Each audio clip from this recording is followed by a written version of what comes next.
Kita boleh berkumpul tempat ini, mari kita siapkan hati dan pikiran kita sembah Dia, kita mengagungkan Dia. Sebab Dia Allah yang baik, Dia yang setia, dulu, sekarang, sampai selama-lamanya. Berikan sorak-sorai yang paling meriah bagi Tuhan dan kita. Mari kita berdoa dengan doa. Kami ucap syukur Tuhan, kami percaya Engkau Allah yang baik, Engkau Allah yang menyertai setiap kami Tuhan. Dan saat ini kami boleh hadir tempat ini bukan merupakan suatu kebetulan Tuhan.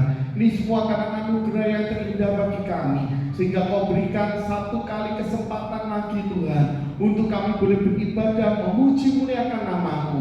Dan kami percaya ibadah hari ini, ibadah yang Kau berkati. Dan kami percaya Tuhan, ini karena anugerah-Mu yang luar biasa. Dan saat ini Kau layangkan siapa kami, ampuni segala dosa perbuatan kami, baik yang kami lakukan dengan sengaja maupun tak sengaja, supaya kami boleh berkenan di hadapan-Mu. Terlebih lagi kami boleh menyukakan hati-Mu Tuhan. Kau proteksi segala kehidupan kami, keluarga kami, segala apa yang kami miliki, yang kami tinggalkan, kami mau serahkan semuanya ke dalam tangan-Mu. Saat ini kami mau bersatu hati. Jika kuasa kegelapan, roh jahat, kuasa kedagingan, segala yang tak berkenan di hadapan-Mu, yang ingin mengganggu persekutuan kami dengan Engkau, saat ini kami mau bersatu hati. Kami ikat, patahkan, hancurkannya di dalam nama Tuhan Yesus.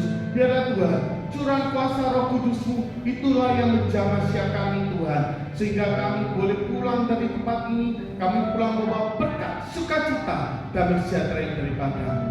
Teringat teman-teman kami yang masih dalam perjalanan, Kau hentakkan tempat ini yang selamat, supaya mereka boleh berkumpul, beribadah, memuji muliakan nama-Mu bersama-sama. Oh Tuhan Yesus, kami percaya Tuhan, segenap hati kami Tuhan, biarlah Kau jamah di dalam tangan-Mu Tuhan. Dan kami pulang, kami boleh menjadi berkat dimanapun kami berada. Dan pujilah nama-Mu Tuhan, hanya di dalam nama Tuhan Yesus Kristus. Haleluya. Ya Bapa, kami ucap syukur, karena Engkau Allah yang begitu baik, Engkau Allah yang begitu setia Tuhan, untuk menjaga setiap kami Tuhan. Sungguh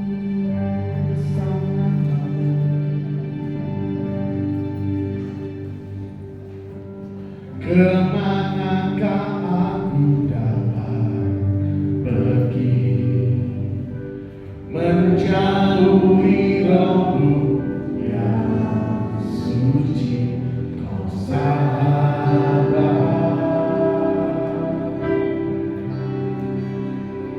dan Kau dekat. Bahkan seluruh pengabdianku, bahkan seluruh pengabdianku, tak bisa membalas kesetiaan-Mu. Sungguh mulia dan berharga, sungguh besar pengorbananmu bagiku. Terlalu banyak untuk dimengerti.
melalui kayu salib Engkau menebus segala dosa umat manusia dan kami telah dimenangkan. Oleh karena itu kami mau bersorak-sorai Tuhan, karena Engkau yang sudah terlebih dahulu untuk mengorbankan nyawa-Mu Tuhan untuk dosa setiap kami. Dan pujilah nama-Mu, hanya di dalam nama Tuhan Yesus Kristus yang percaya bersama-sama katakan iman. Amin. Berikan sorak-sorai haleluya. Haleluya.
sangat setia.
Berikan sorak-sorak yang paling mulia juga. Haleluya. Sudah kita akan berkati oleh firman Tuhan. Biarlah firman ini boleh menjadi rema di dalam setiap kehidupan kita. Ku hidup karena percaya, Kau yang berjanji setia, pengharapanku selalu ada di dalam-Mu. Ku tidak akan menyerah, ku tidak akan menyerah, meski dalam kesesakan. Seluruh hidupku dalam genggaman-Mu.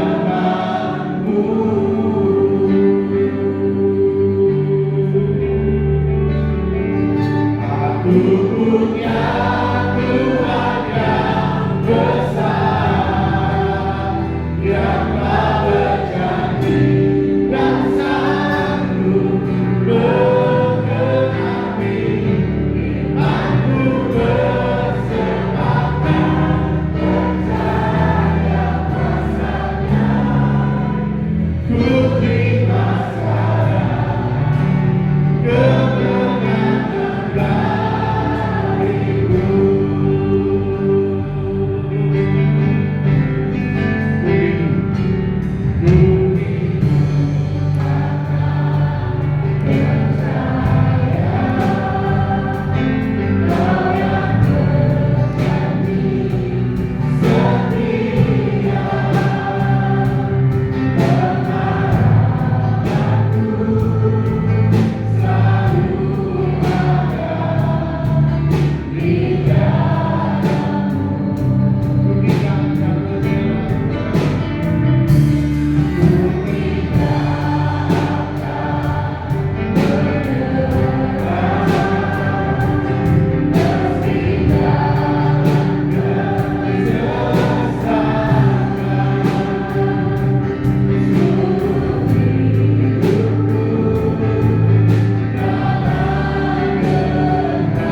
berjanji untuk memberikan kemenangan buat setiap kami yang percaya kepada-Mu. Karena itu Tuhan, meskipun melewati berbagai macam hal dalam hidup ini, kami tidak takut, kami tidak putus asa, kami tidak menyerah, kami tidak kehilangan pengharapan. Karena kami punya Tuhan Yesus yang selalu menyertai kami, menopang kami, memberikan kekuatan kepada kami, bahkan memberikan kemenangan kepada setiap kami yang sungguh-sungguh percaya. Terima kasih buat kesempatan pagi hari ini telah kami sampaikan pujian kami. Biarlah pujian yang kami sampaikan sungguh boleh menyenangkan hati Tuhan. Tiba saatnya untuk kembali kami sama-sama belajar kebenaran firman. Mari Roh Kudus urapi setiap kami dengan hati yang lembut, hati yang rendah. Kami boleh menerima pesan kebenaran firman Tuhan, sehingga firman Tuhan semakin mengubah hidup kami, bahkan mendewasakan iman rohani setiap kami sebagai umat-umat Tuhan. Roh Kudus urapi pula hamba-Mu yang terbatas. Taruh pikiran dan perkataan Kristus pada diri hamba-Mu. Biarlah Tuhan yang berkata-kata melalui mulut bibir hamba-Mu sampai pesan Tuhan bagi setiap kami saat ini. Kami umat-umat Tuhan siap untuk menerima. Di dalam nama Tuhan Yesus Kristus, semua yang siap diberkati dengan firman Tuhan bersama kita berkata amin. Sekarang kembali bersama. Shalom ya puji Tuhan. Pagi ini kita akan kembali sama-sama belajar kebenaran firman Tuhan.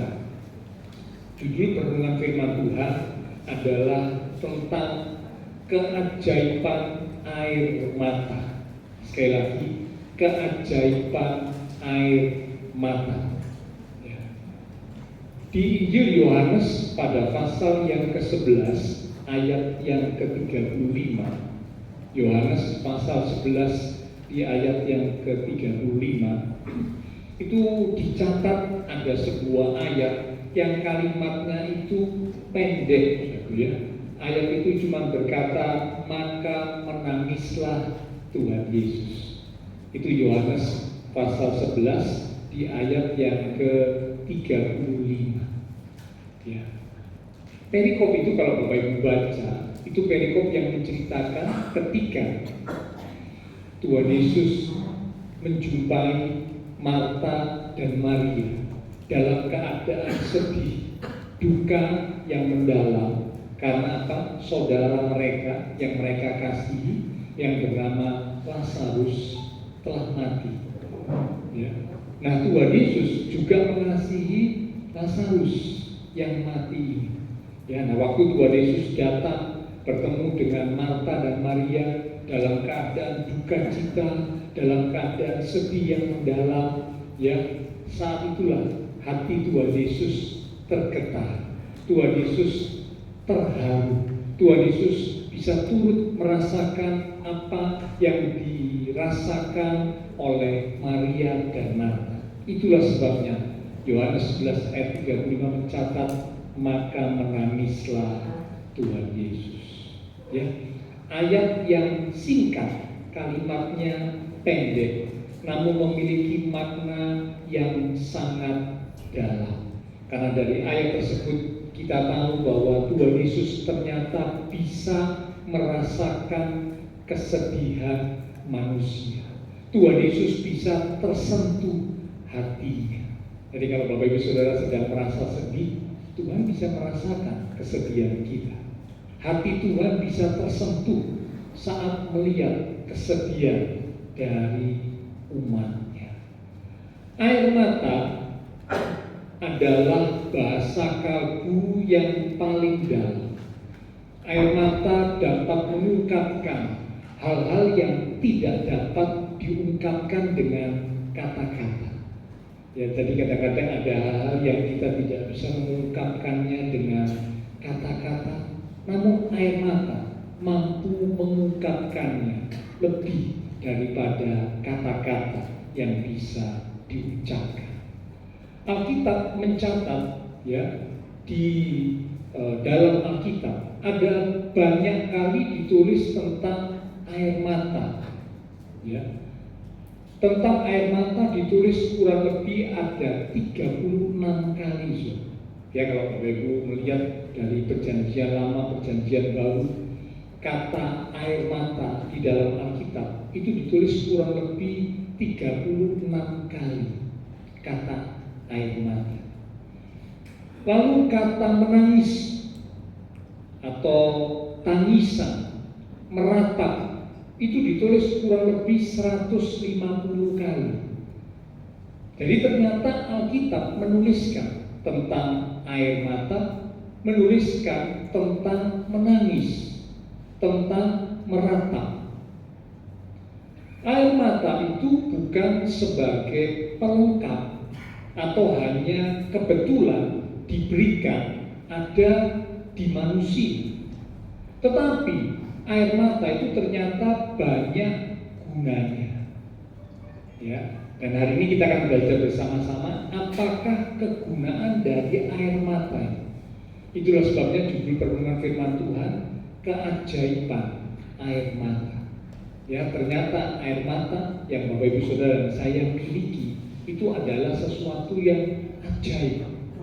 Ada dalam diri kita, bukan kebetulan. Ada dalam diri kita bukan sesuatu yang hanya sebagai pelengkap biasa, tetapi ternyata di balik air mata itu ada sesuatu hal yang sangat berguna, sangat bermanfaat bagi kita. Ayo kita akan belajar bersama. Bagian yang pertama kita melihat kegunaan atau manfaat air mata secara fisik atau secara medis, secara jasmani, fisik atau secara medis, kesehatan. Apa manfaat, apa kegunaan dari air mata? Kegunaan dari air mata itu ternyata ada beberapa kegunaan secara fisik, secara jasmani, secara medis, secara kesehatan dari air mata. Yang pertama, air mata itu berguna untuk membasahi kelopak mata kita. Sekali lagi, membasahi kelopak mata kita. Bagaimana bisa membasahi kelopak mata kita? Saat Bapak Ibu Saudara dan saya mengedipkan mata. Mengedipkan mata maksudnya itu menutup mata lalu membuka kembali. Itu mata kita, kelopak mata kita dibasahi oleh air mata kita. Jadi ada kalanya saat kita merasa mata ini kok kering gitu ya, mata ini kok rasanya nggak enak, lalu kita memejamkan mata sesaat, lalu kita membuka kembali, itu langsung ya mata kita yang tadinya kering itu jadi basah. Tadinya rasanya nggak enak, itu jadi basah, jadi enak. Karena apa?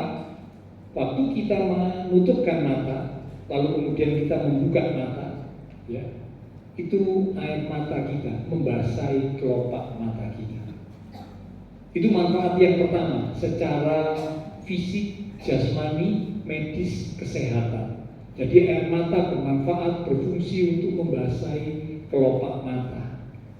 Yang kedua, air mata itu juga berfungsi untuk melindungi dan mencuci kornea mata kita. Sekali lagi, melindungi dan mencuci kornea mata kita. Ada kalanya, Bapak Ibu Saudara, tanpa kita sadari, ada debu yang tertiup ya oleh angin, lalu debu itu masuk, ya masuk ke mata kita. Nah, biasanya pada waktu situasi seperti itu, kita langsung segera mengedipkan mata gitu ya, memejamkan mata sejenak, lalu membuka kembali. Nah, air mata berguna untuk melindungi dan mencuci kornea mata yang mungkin kemasukan debu, ya. Nah, itu bisa dicuci oleh air mata kita, bisa dilindungi oleh air mata kita. Itu manfaat yang kedua, fungsi yang kedua. Secara jasmani, secara fisik, secara medis, secara kesehatan, fungsi dari air mata.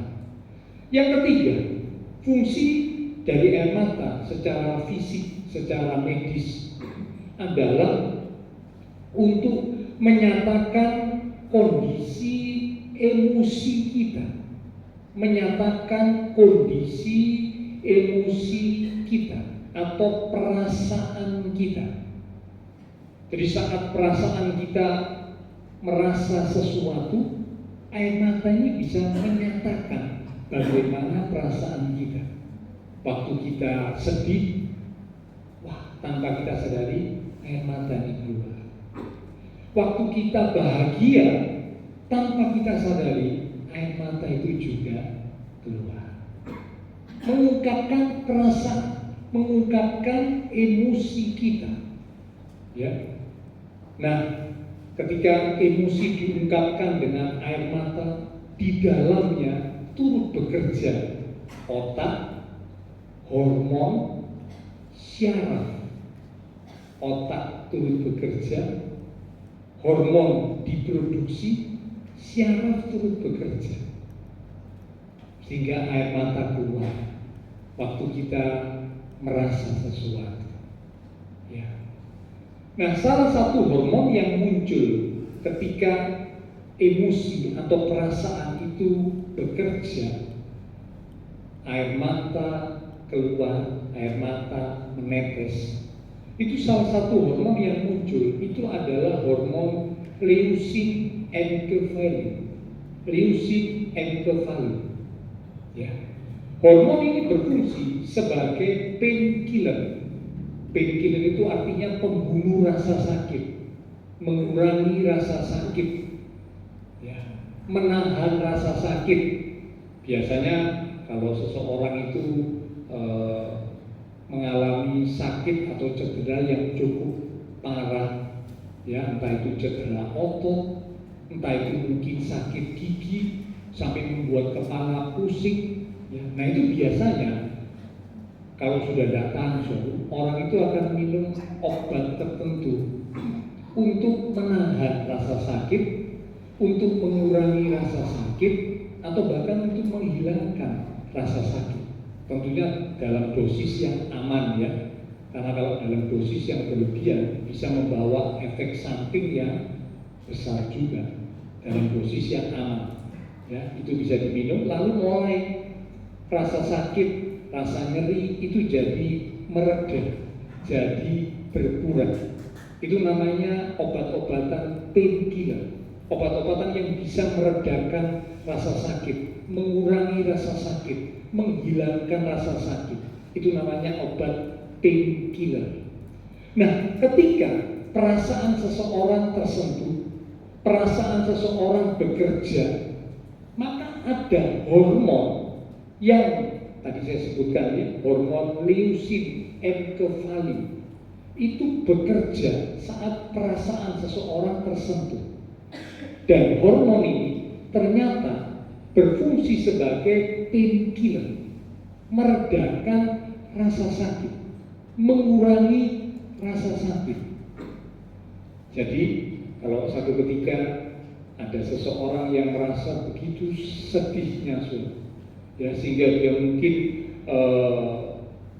karena begitu sedih, ya, ada rasa sakit di tubuhnya, ada sakit di badannya. Orang yang sedih biasanya bisa jadi badannya juga ikut merasa sakit.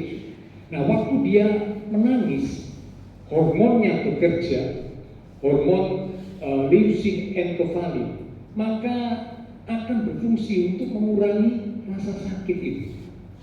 Jadi menangis itu ternyata bisa mengurangi rasa sakit. Waktu sedih, waktu susah, perasaan kita bekerja, hormon bekerja, air mata keluar, itu ternyata bisa mengurangi rasa sakit.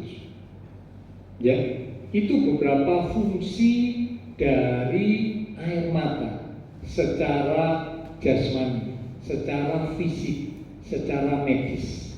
Ya, jadi yang pertama tadi digunakan untuk membasahi kelopak mata. Itu terjadi saat kita mengedipkan atau memejamkan mata sesaat, kelopak mata kita jadi basah, tidak kering. Ya, kalau kering biasanya jadi perih, jadi nggak enak. Lalu yang kedua, berfungsi untuk mencuci kornea mata kita, melindungi kornea mata kita. Yang ketiga, berfungsi untuk menyatakan perasaan kita, turut bekerja bersama dengan perasaan kita. Saat mungkin perasaan kita sedih, air mata keluar. Saat mungkin perasaan kita begitu senang, bahagia, air mata kita juga bisa keluar.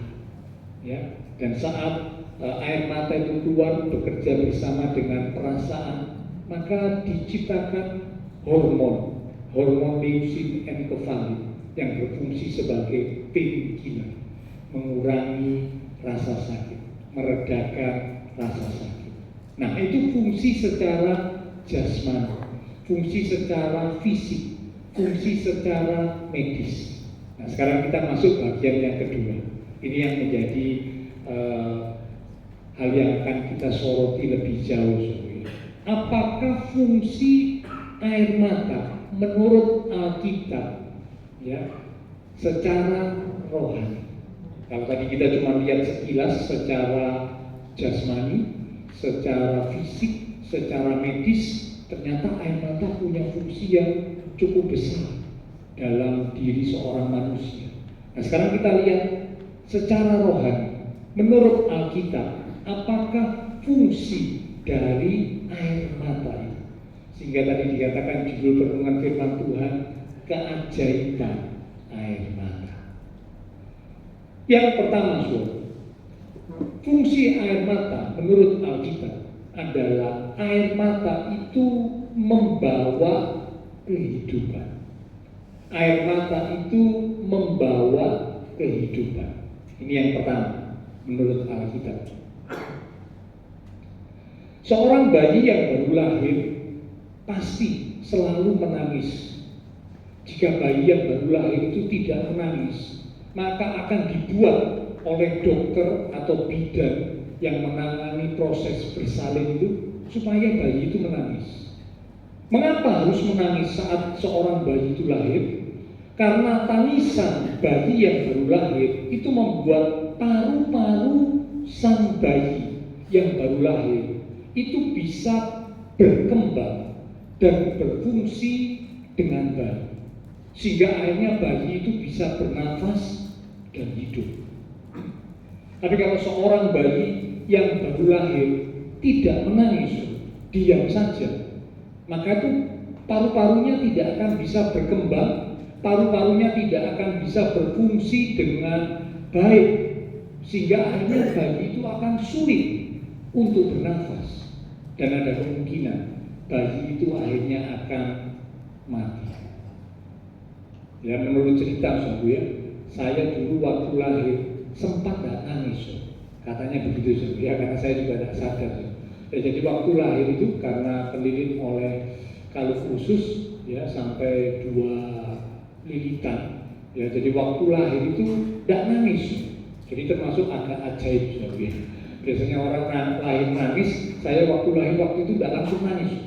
Nah, dokter sempat kaget juga, kok diem saja. Nah, itu karena terlilit oleh kalung khusus yang di dalam rahim ibu saya. Ya, lalu oleh dokter dipukul, pantatnya dipukul, ya sampai beberapa kali, baru kemudian menangis. Jadi harus dibuat menangis, ya supaya apa? Paru-parunya itu berkembang, paru-parunya itu berfungsi dengan baik, bayi itu bisa bernafas, dan bayi itu akhirnya hidup. Ya, tangisan membawa kehidupan. Nah, Alkitab menceritakan ada satu kisah dalam Lukas pasal yang ke-7. Mari kita lihat sebentar.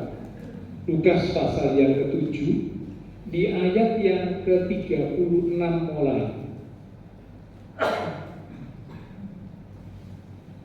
Saya akan bacakan dengan cepat. Lukas pasal 7 di ayat yang ke-36 mulai. Judul perikop, Tuhan Yesus diurapi oleh perempuan berdosa. Seorang Farisi mengundang Tuhan Yesus untuk duduk makan di rumahnya. Tuhan Yesus datang ke rumah orang Farisi itu lalu duduk makan. Di kota itu ada seorang perempuan yang terkenal sebagai seorang berdosa. Jadi seorang perempuan yang memang hidupnya tidak baik, tidak benar, orang yang berdosa, dan itu sudah dikenal oleh orang-orang yang ada di sekitarnya.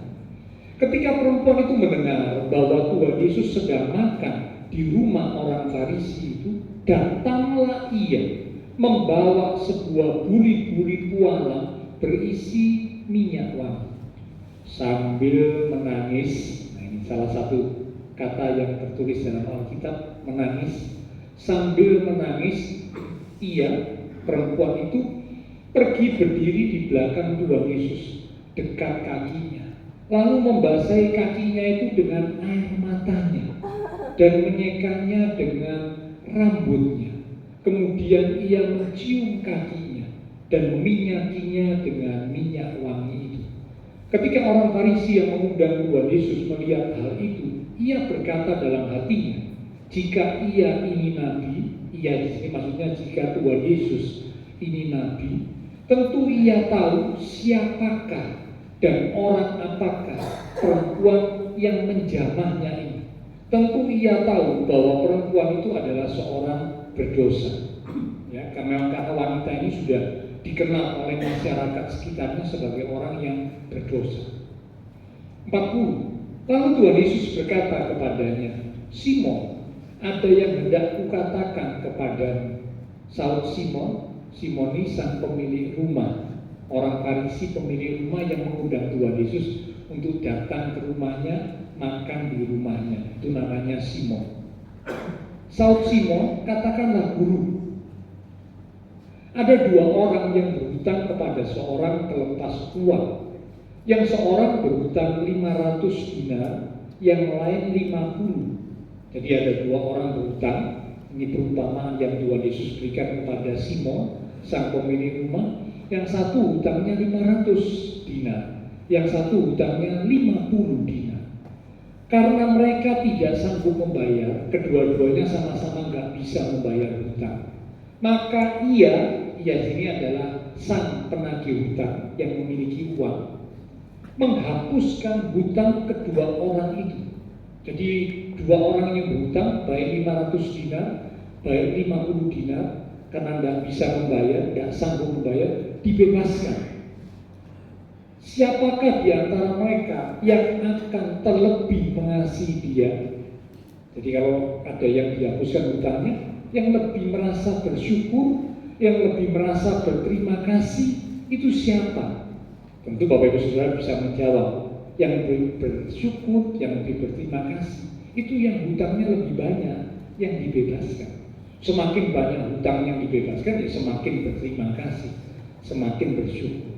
Yang sedikit bersyukur, tapi syukurnya, terima kasihnya tidak sebesar orang yang hutangnya besar, kemudian dibebaskan. Lanjut. Jawab Simon, aku kira dia yang paling banyak dihapuskan hutangnya. Kata Tuhan Yesus kepadanya, betul pendapatmu itu. Dan sambil berpaling kepada perempuan itu, Tuhan Yesus berkata kepada Simon, sang pemilik rumah, engkau lihat perempuan ini, aku masuk ke rumahmu, namun engkau tidak memberikan aku air untuk membasuh kaki. Tetapi dia, perempuan berdosa itu, membasahi kakiku dengan air mata dan menyekanya dengan rambutnya. Engkau tidak mencium aku, Simon sang pemilik rumah tidak mencium Tuhan. Tetapi sejak aku masuk, ia, perempuan berdosa, tiada henti-hentinya mencium kakiku. Engkau tidak meminyaki kepalaku dengan minyak, tetapi dia, perempuan berdosa, meminyaki kakiku dengan minyak wangi. Sebab itu aku berkata kepadamu, dosanya yang banyak itu telah diampuni, sebab ia telah banyak berbuat kasih. Tetapi orang yang sedikit diampuni, sedikit juga ia berbuat kasih. Lalu ia berkata kepada perempuan itu, dosamu telah diampuni. Dan mereka yang duduk makan bersama dia berpikir dalam hati mereka, siapakah ia ini sehingga ia dapat mengampuni dosa? Tetapi Tuhan Yesus berkata kepada perempuan itu, imanmu telah menyelamatkan engkau, pergilah dengan selamat. Nah, Bapak Ibu Saudara, kalau kita membaca dan mengikuti kisah ini, maka kita dapati bahwa ada seorang perempuan berdosa yang menangis di bawah kaki Tuhan. Dia membasahi kaki Tuhan dengan air matanya, lalu dia menyeka dengan rambutnya. Ini bukan tindakan biasa. Bagi seorang wanita, rambut itu adalah mahkota. Ya, itu bagi wanita, rambut itu penting. Bagi pria, mungkin rambut penting, tapi nggak terlalu penting. Ya, sehingga kadang-kadang ada pria yang tidak terlalu memperhatikan kondisi rambutnya, Ya, bahkan kadang-kadang ada juga pria yang kalau mau pergi rambutnya nggak disisir, acak-acakan. Tapi kalau wanita perempuan, wah jarang. Wanita perempuan saya percaya kalau setiap kali akan pergi pasti ini salah satu yang diperhatikan adalah rambutnya, ya, disisir dengan baik, bahkan mungkin pakai alat-alat tertentu, ya, nggak tahu hairspray, nggak tahu make up,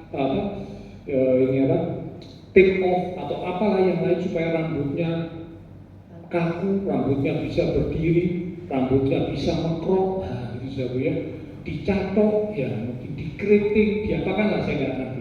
Karena bagi perempuan itu rambut itu sangat penting, betul ya, para perempuan di tempat ini pasti setuju ya. Nggak ada yang anggap rambutnya nggak penting, nggak ada. Pasti bagi seorang wanita rambut itu adalah mahkota, diperhatikan. Tapi luar biasa.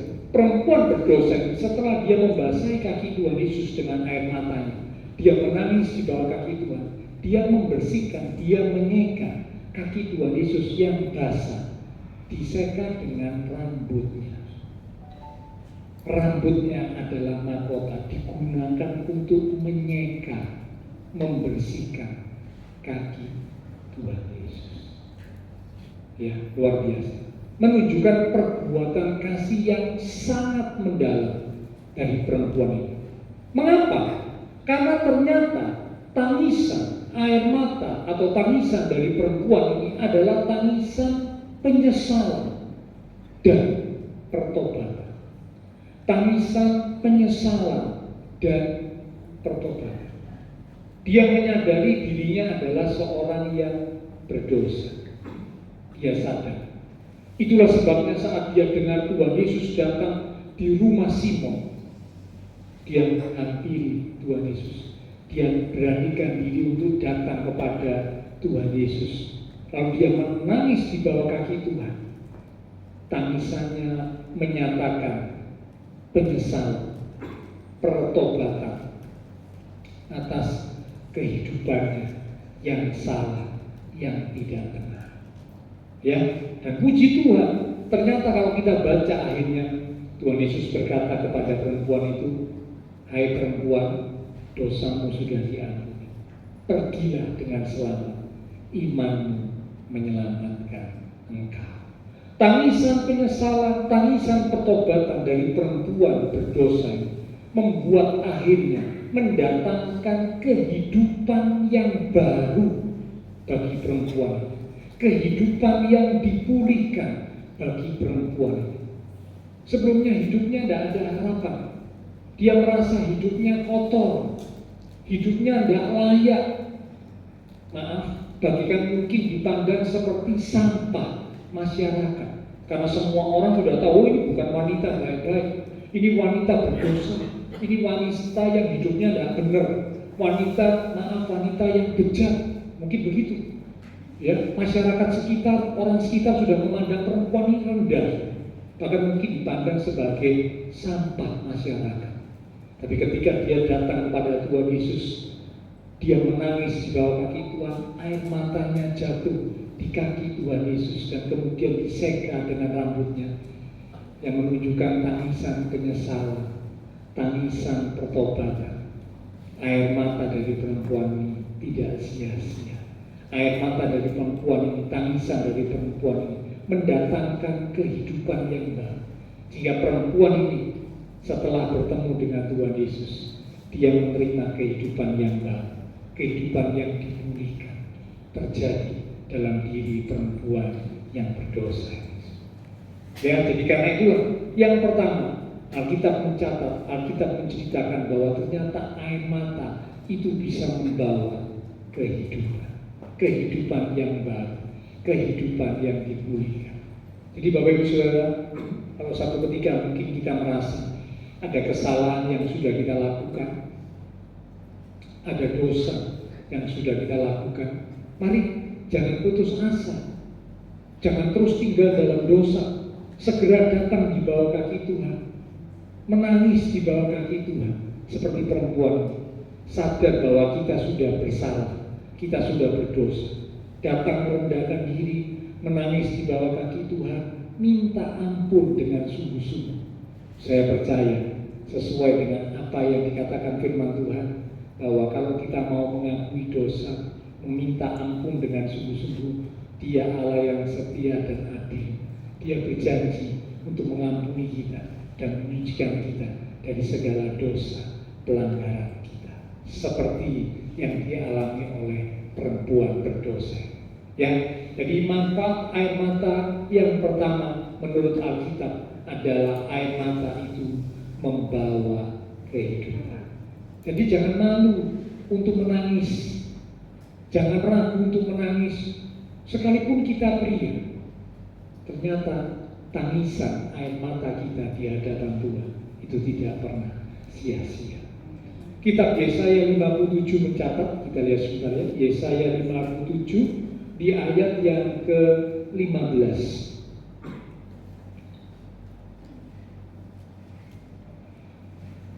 Yesaya 57 ayat yang ke-15.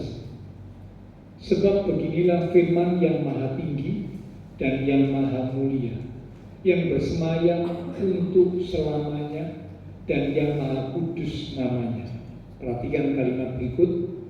Aku bersemayam di tempat tinggi dan di tempat kudus, tetapi juga bersama-sama orang yang remuk dan rendah hati.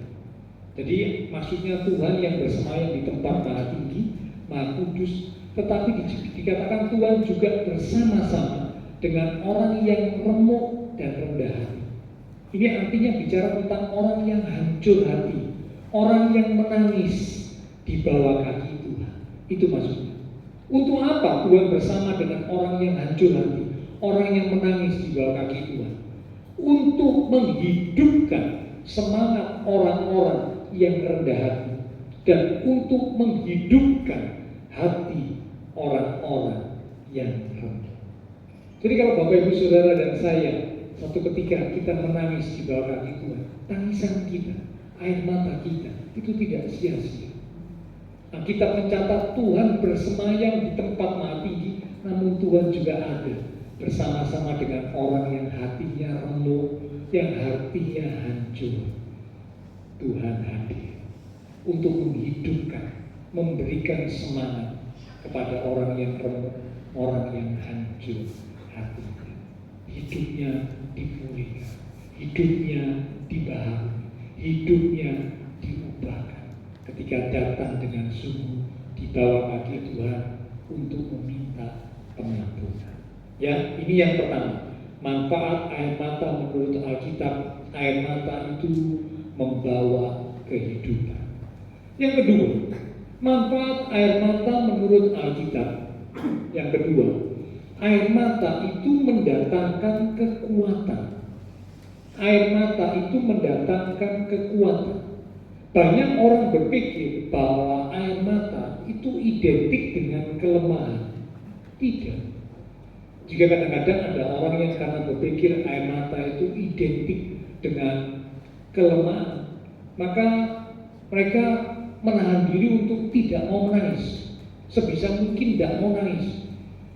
Ya, karena kalau nangis itu dianggap lemah. Apalagi kalau sering dikata-kata, "Oh, kamu itu cengeng." Ya, kamu itu gembel. Nah, gitu ya.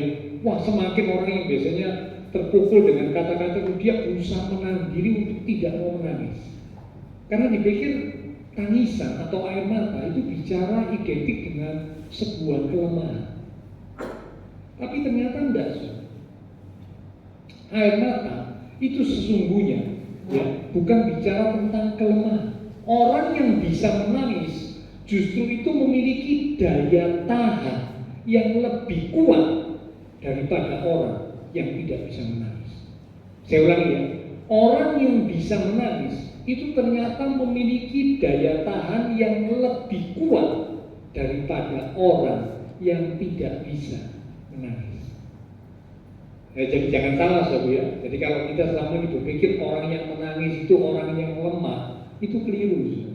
Salah. Justru orang yang bisa menangis, dia punya daya tahan yang lebih kuat daripada orang yang tidak bisa menangis. Rasul Paulus mencatat di dalam pelayanannya, dia banyak mencucurkan air mata. Mari kita lihat ya. Kisah Para Rasul pasal yang ke-20 di ayat yang ke-19. Bisa minta tolong volumenya ditambah sedikit Pak Edu, ya terima kasih. Kisah pasal yang ke-20 di ayat yang ke-19. Demikian firman Tuhan. Dengan segala rendah hati aku melayani Tuhan. Dalam pelayanan itu Paulus berkata, aku banyak mencucurkan air mata dan banyak mengalami pencobaan dari pihak orang Yahudi yang mau membunuh aku.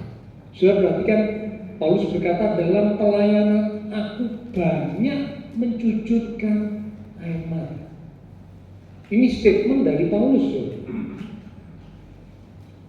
Paulus ini orang yang keras, ya, dia punya karakter temperamen itu kolerik.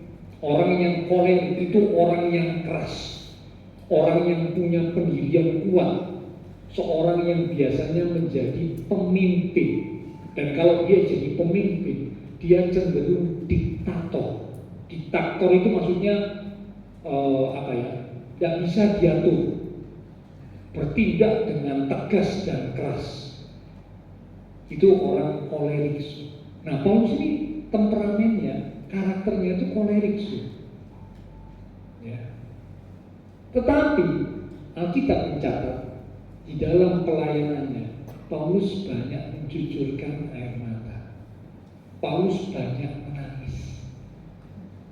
Ya. Karena tantangan, kesulitan, berbagai macam hal yang dihadapi saat Paulus melayani Tuhan, membuat Paulus akhirnya banyak menangis, banyak mencucurkan air mata. Bukan karena dosa, bukan karena kesalahan Paulus, bukan. Ya beda, kalau perempuan berdosa tadi datang menangis karena dosa, karena kesalahan. Tangisannya mendatangkan kehidupan. Ya. Tetapi tangisan Paulus karena tantangan kesulitan yang dihadapi di dalam pelayanannya. Saat Paulus merasa tidak berdaya, saat Paulus merasa lemah secara manusia, ya karena tantangan yang dihadapi, dia menangis di bawah kaki Tuhan. Dia mencucurkan air mata, dan itu sering terjadi. Karena itu dikatakan aku banyak mencucurkan air mata. Dan saat dia menangis di bawah kaki Tuhan, dikatakan saat itulah dia menerima kekuatan yang baru. 2 Korintus 12 ayat yang ke-10. Mari kita lihat ya. 2 Korintus pasal yang ke-12 di ayat yang ke-10. 2 Korintus pasal yang ke-12 di ayat yang ke-10. Demikian firman Tuhan. Karena itu aku senang dan rela di dalam kelemahan. Maksudnya merasa lemah karena ada tantangan kesulitan yang sedang dihadapi, ya, lalu banyak mencucurkan air mata. Aku senang dan rela di dalam kelemahan, di dalam siksaan, di dalam kesukaran, di dalam penganiayaan dan kesesakan oleh karena Kristus. Jadi Paulus berkata, aku senang. Kok aneh, malah senang dalam kesulitan, senang dalam tantangan karena Kristus. Ya, sampai mencucurkan air mata, banyak kali mencucurkan air mata. Mengapa? Lanjut. Sebab jika aku lemah, maka aku kuat. Ya, Paulus berkata, mengapa dia senang di dalam tantangan, masalah, kesulitan, siksaan oleh karena melayani Tuhan, sehingga dia banyak kali mencucurkan air mata. Paulus berkata, sebab jika aku lemah, maka aku kuat. Jadi Bapak Ibu Saudara, ternyata tangisan itu bisa mendatangkan kekuatan bagi seseorang yang mungkin merasa dalam kondisi lemah, tidak berdaya karena tantangan yang sedang dihadapi. Ya, jadi Bapak Ibu Saudara, kalau satu ketika mungkin hati kita merasa berat, ya, karena tantangan yang sedang kita hadapi dalam pekerjaan, dalam keluarga, dalam kesehatan, atau tantangan apa yang lain yang kita hadapi. Jangan ragu untuk menangis di bawah kaki Tuhan. Meskipun kita pria, jangan ragu. Ya, air mata kita yang kita sampaikan kepada Tuhan, tangisan kita di hadapan Tuhan itu tidak sia-sia. Karena seperti Paulus katakan, saat aku menangis, aku banyak mencucurkan air mata. Saat itulah aku justru kuat. Secara manusia mungkin dalam kondisi lemah karena tantangan yang dihadapi. Tapi ketika menangis di bawah kaki Tuhan, tangisan itu mendatangkan kekuatan yang baru. Ya, jadi karena itu jangan pernah ragu untuk menangis saat tantangan sedang terjadi. Karena ternyata air mata itu mendatangkan, memberikan kekuatan yang baru kepada kita saat kita menangis di bawah kaki Tuhan. Yang ketiga sekarang, yang terakhir. Jadi yang pertama, Alkitab berkata air mata itu mendatangkan kehidupan. Seperti perempuan yang berdosa, hidup yang baru Tuhan anugerahkan saat dia meneteskan air mata, menangis di bawah kaki Tuhan. Yang kedua, air mata itu mendatangkan kekuatan yang baru. Seperti Paulus menangis, banyak mencucurkan air mata karena tantangan-tantangan yang dihadapi dalam pelayanan. Dan saat dia merasa lemah, menangis di bawah kaki Tuhan, Paulus berkata, saat aku lemah, disitulah kekuatan yang baru melimpah dalam hidup. Kekuatan yang dari Tuhan mengalir dalam hidupku. Mengapa? Karena aku menangis di bawah kaki Tuhan. Tangisan yang mendatangkan kekuatan yang baru. Yang ketiga, yang terakhir, air mata atau tangisan itu bisa membawa mujizat. Air mata atau tangisan itu bisa membawa mujizat. Kita lihat satu kisah, ya. Dalam 1 Samuel pasal yang pertama. Ayo kita buka ya. 1 Samuel pasal yang pertama.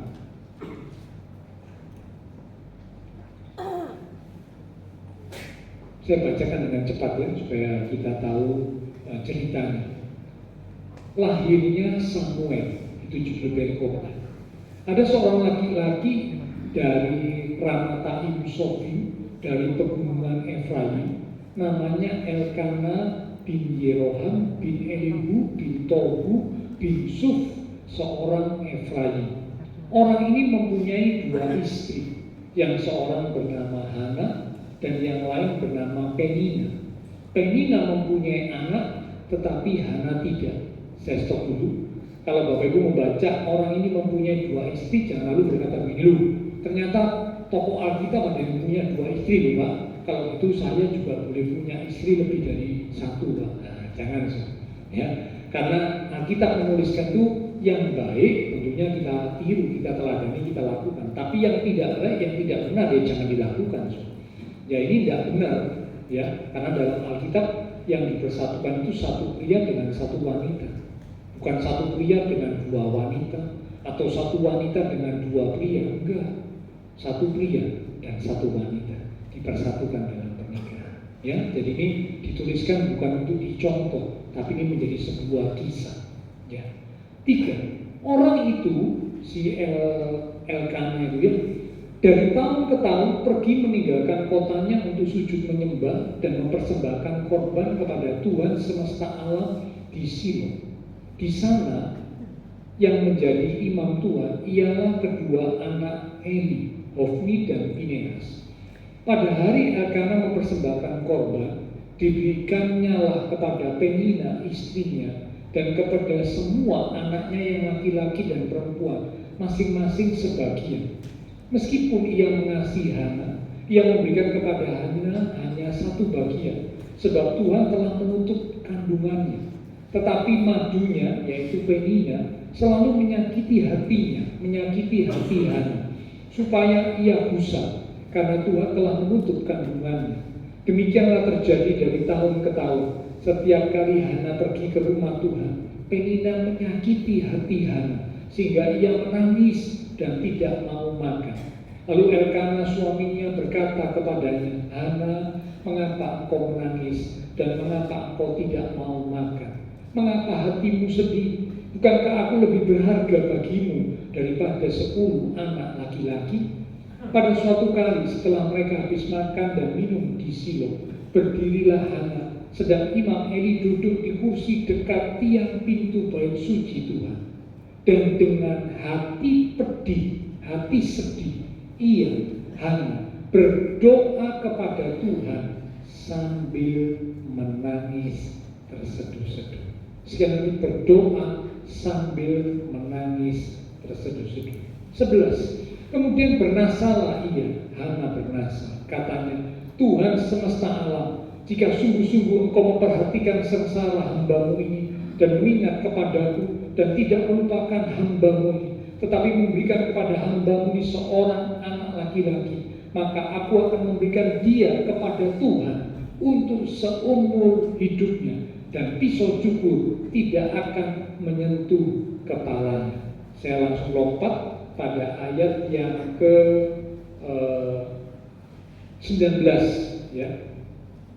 Keesokan harinya bangunlah mereka itu pagi-pagi, lalu sujud menyembah di hadapan Tuhan. Kemudian pulanglah mereka ke rumahnya di Rama. Ketika Elkana bersetubuh dengan Hana, istrinya, Tuhan ingat kepadanya. Ada kata Tuhan ingat. Kenapa kok ingat? Tadi Hana berdoa dengan menangis terseduh-seduh. Tuhan ingat kepada Hana. 20. Maka setahun kemudian mengandunglah Hana dan melahirkan seorang anak laki-laki yang menamai anak itu Samuel. Sebab katanya, "Aku telah memintanya daripada Tuhan." Cukup sampai sini. Nah, Bapak Saudara, seorang wanita dicatat dia merasa tersakiti hatinya. Nah, ini memang ya, orang kalau punya istri lebih dari satu, itu bisa menimbulkan ketidakadilan. Satu wanita dengan yang lain bisa saling menyakiti, ya, dan sebagainya. Karena itulah Tuhan melarang, ya, hanya boleh satu pria dan satu wanita. Nah, ketika dalam keadaan yang sedih, ya, Hana berdoa pada Tuhan. Doanya bukan hanya sekedar berdoa biasa, tapi doa yang melibatkan perasaan yang mendalam karena kepedihan, kesedihan hati. Dia menangis dengan terseduh-seduh, menangis di bawah kaki Tuhan, dan luar biasa. Doanya membuat akhirnya Hana yang mandul. Secara manusia tidak akan bisa punya anak. Orang yang mandul itu tidak bisa punya anak secara manusia. Tapi ketika Hana berdoa, menangis di bawah kaki Tuhan, air mata Hana mendatangkan kuasa Tuhan, mendatangkan mujizat. Tangisan Hana tidak sia-sia. Seorang yang mandul akhirnya bisa hamil dan melahirkan anak laki-laki yang diberi nama Samuel. Akhirnya Samuel dipersembahkan di rumah Tuhan untuk melayani Tuhan. Dan Alkitab mencatat, kalau Bapak Ibu baca ayat-ayat berikutnya, Hana punya anak lebih dari satu. Bukan cuma satu orang, bukan cuma Samuel, tapi Samuel ini punya adik-adik yang lain. Ada anak laki-laki, ada anak-anak perempuan. Luar biasa. Seorang yang mandul, yang secara manusia tidak mungkin bisa punya anak, mustahil bisa memiliki anak. Tapi ketika dia datang dengan penuh kesungguhan, menangis di bawah kaki Tuhan, kuasa Tuhan bekerja. Air mata mendatangkan mujizat dalam kehidupan Hana. Karena itu Bapak Saudara, ya, jangan ragu kalau kita sedang membutuhkan pertolongan Tuhan, sedang membutuhkan kuasa Tuhan, ya. Bagi manusia mungkin rasanya berat, bagi manusia rasanya tidak mungkin, tidak akan bisa ditolong, tidak akan ada jalan keluar.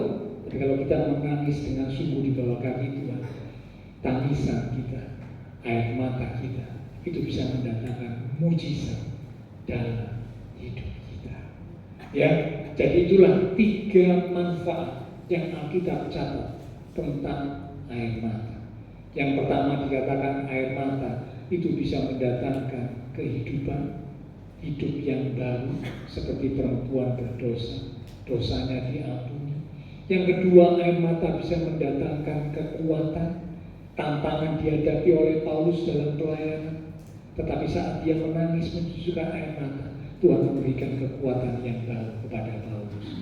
Yang ketiga, air mata bisa mendatangkan mujizat. Seperti Hana yang secara manusia tidak mungkin memiliki anak, tapi saat dia berdoa dengan sungguh, menangis di bawah kaki Tuhan, tangisan Hana mendatangkan kuasa Tuhan, mujizat Tuhan terjadi dalam hidupnya. Kita baca ayat penutup ya di dalam kitab. Setelah pelayanan minggat, silakan kembali maju ke depan. Dalam kitab Mazmur pasal yang ke-56 di ayat yang ke-8, bagian A saja. Mazmur pasal 56 di ayat yang ke-8 bagian A, atau kalau mungkin di Alkitab buku itu ayat yang ke-9 ya, bagian A. Demikian firman Tuhan, sengsaraku, penderitaanku, tantanganku, engkaulah yang menghitung-hitung.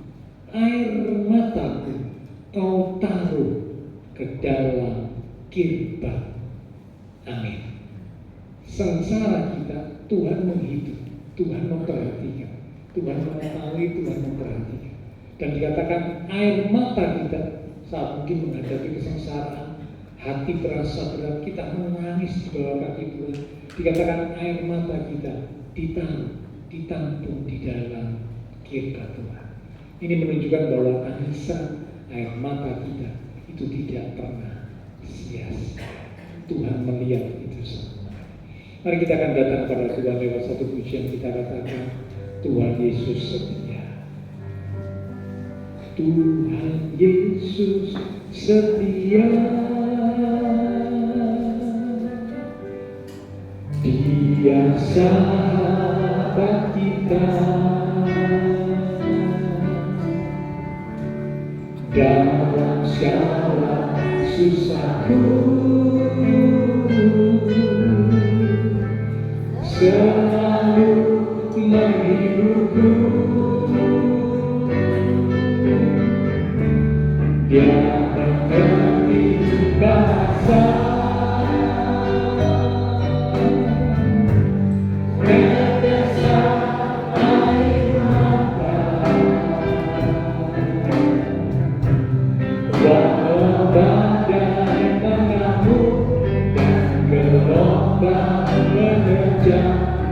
Tuhan Yesus setia.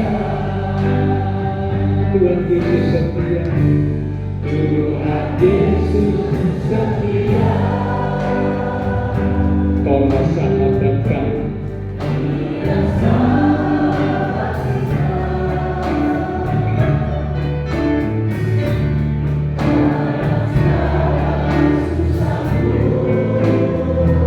Tuhan selalu menghibur.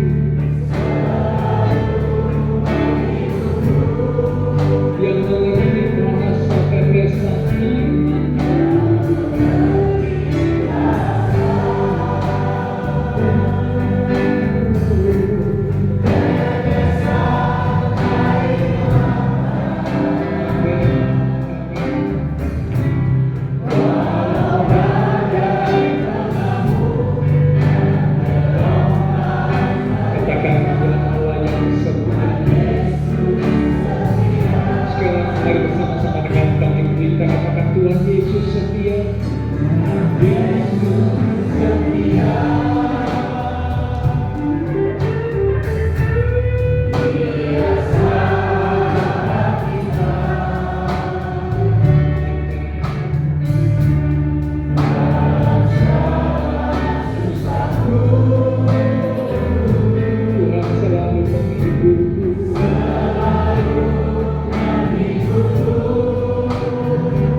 haleluya, haleluya. Pagi ini Tuhan, kami menerima pesan kebenaran firman Tuhan, bahwa ternyata air mata yang kami sampaikan di hadapan Tuhan itu tidak pernah sia-sia. Tuhan menampung setiap tangisan air mata dari umat-Mu ya Tuhan. Seperti perempuan berdosa, saat dia menyadari akan dosa kesalahannya, dia menangis di bawah kaki Tuhan. Maka air mata tangisannya mendatangkan, membawa kehidupan yang baru bagi perempuan ini. Dosanya diampuni, hidupnya dibaharui, hidupnya dipulihkan Tuhan. Karena Tuhan, kami mau datang kepada Tuhan dengan penuh kesungguhan. Jika mungkin ada dosa kesalahan yang sudah kami lakukan, kami tidak terus tinggal di dalam dosa. Kami juga tidak menjadi putus asa atau bahkan menjauh dari Tuhan. Tapi kami mau bawa hati dan hidup kami untuk datang menangis di bawah kaki Tuhan, memohon pengampunan Tuhan dengan penuh kesungguhan. Maka tangisan kami, air mata kami akan membawa mendatangkan kehidupan yang baru, hidup yang dipulihkan oleh Tuhan. Demikian juga Tuhan, air mata kami mendatangkan kekuatan. Seperti Rasul Paulus, saat Paulus merasa lemah, dia menangis, dia mencucurkan air mata di bawah kaki Tuhan. Tangisannya, air matanya mendatangkan kekuatan yang baru, sehingga dia sanggup untuk terus melayani Tuhan sampai pada akhir kehidupannya. Dan air mata kami ternyata mendatangkan mujizat Tuhan. Seperti Hana yang secara manusia tidak mungkin memiliki seorang anak, tetapi ketika Hana berdoa menangis di bawah kaki Tuhan, air mata tangisannya mendatangkan kuasa Tuhan, mujizat Tuhan bekerja dalam hidupnya, sehingga Hana yang mandul akhirnya bisa memiliki anak, bahkan lebih dari satu anak, karena kuasa Tuhan dinyatakan dalam hidupnya. Tuhan, kami mau senantiasa belajar untuk datang dengan hati yang remuk, hati yang rendah di hadapan Tuhan. Karena kami sadar tangisan kami tidak sia-sia, tangisan kami ditampung di dalam kirbat Tuhan. Engkau memperhatikan setiap tangisan air mata umat-umat-Mu ya Tuhan. Dan Engkau akan bekerja mengerjakan sesuatu yang indah dalam kehidupan setiap umat-Mu yang datang kepada Tuhan dengan penuh kesungguhan. Terima kasih Tuhan. Hamba terbatas untuk berkata dan menjelaskan. Roh Kudus akan terus bekerja mengingatkan firman Tuhan yang sudah kami terima, sehingga kami boleh membawa hati dan hidup kami untuk senantiasa datang mendekat kepada Tuhan, bahkan menangis di bawah kaki Tuhan. Terima kasih Tuhan Yesus. Hamba berdoa untuk setiap umat-umat Tuhan. Engkau memberkati setiap umat-umat-Mu ya Tuhan. Diberkati iman rohani, diberkati keluarga rumah tangga, diberkati usaha pekerjaan, diberkati studi sekolah, diberkati kesehatan kami, bahkan diberkati masa depan kami. Kau berjanji menyediakan masa depan yang indah, penuh dengan pengharapan. Kami pegang, kami percaya akan janji-Mu yang tidak pernah berubah. Terima kasih Tuhan Yesus. Begitupun juga Engkau melihat setiap umat-umat-Mu yang tidak bisa hadir pada pagi ini Tuhan. Mungkin ada mereka yang sakit, Tuhan Engkau jamah. Pulihkanlah kekuatan, kesehatan, kesembuhan di dalam nama Tuhan Yesus Kristus. Oleh bilur Tuhan Yesus, teman-teman iman kami yang sakit Tuhan sembuhkan, yang lemah Tuhan kuatkan, yang susah Tuhan hiburkan. Pada saat mereka mungkin ada yang menghadapi tantangan kesulitan, biarlah iman mereka tetap teguh di dalam Tuhan, menantikan pertolongan Tuhan dengan satu keyakinan Tuhan pasti menyatakan pertolongan tepat pada waktunya. Terima kasih Tuhan. Semua yang sudah melayani, persembahan yang dipersembahkan, apapun yang dilakukan setiap umat Tuhan karena mengasihi Tuhan, Allah sumber segala berkat akan memberkati kembali dan memakai hidup kami untuk kami boleh lebih lagi memuliakan Tuhan. Kami berdoa memberkati bangsa negara kami Indonesia, pemimpin-pemimpin bangsa kami, kota kami Surabaya, bahkan juga tetangga lingkungan sekitar gereja Tuhan. Memberkati setiap jemaat Tuhan yang berulang tahun sepanjang minggu ini, dengan pertambahan usia yang Tuhan beri, membawa kami semakin sungguh-sungguh di dalam Tuhan. Berkati pula ibadah raya minggu depan, disertai dengan perjamuan kudus. Bila setiap hamba-hambamu yang akan melayani boleh mempersiapkan diri. Demikian juga dengan setiap kami, umat-umat Tuhan, kami boleh mempersiapkan diri untuk kami mengikuti persekutuan dengan tubuh dan darah Tuhan dalam perjamuan kudus. Sehingga sungguh melalui persekutuan dengan tubuh dan darah Tuhan, iman kami diteguhkan, kuasa Tuhan bekerja di dalam hidup setiap kami. Terima kasih Tuhan. Setelah selesai ibadah pagi ini, kami akan berpisah satu dengan yang lain, kembali ke aktivitas kami, kembali ke keluarga rumah tangga kami. Biarlah segala berkat, anugerah, damai, sukacita yang melimpah dari Allah Bapa Surgawi, kasih Tuhan Yesus Kristus, dan persekutuan dengan kuasa Roh Kudus akan terus memimpin menuntun langkah kehidupan setiap kita. Itu terus menaik kita sekalian mulai pagi ini sampai Maranatha Tuhan Yesus datang kembali. Di dalam nama Tuhan Yesus Kristus, semua yang percaya diberkati Tuhan. Mari bersama dengan iman kita berkata, Amin. Tuhan berkati kita sekarang.